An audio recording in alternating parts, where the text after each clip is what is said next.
create the best product or service you can.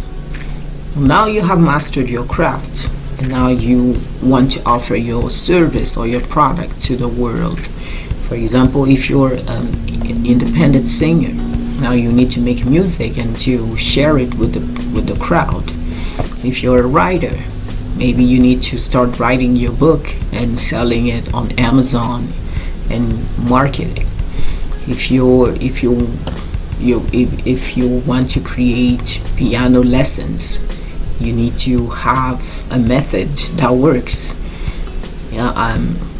If you go on YouTube, you're gonna find Cheryl Porter, and she is a singer and a vocal coach. So she has created her method to teach people how to sing, no matter where they come from and what are their capacity.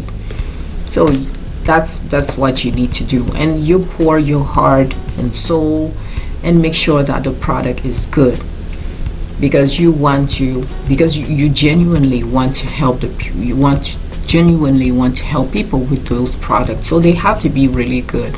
You cannot just do something like 1, 2, 3 and then it's done. No, you have to master the product and improve it over time, because it's not going to be perfect from the get-go. So you create a first version, and then over time you improve. The more you have customers, the more you can improve the product with their feedback.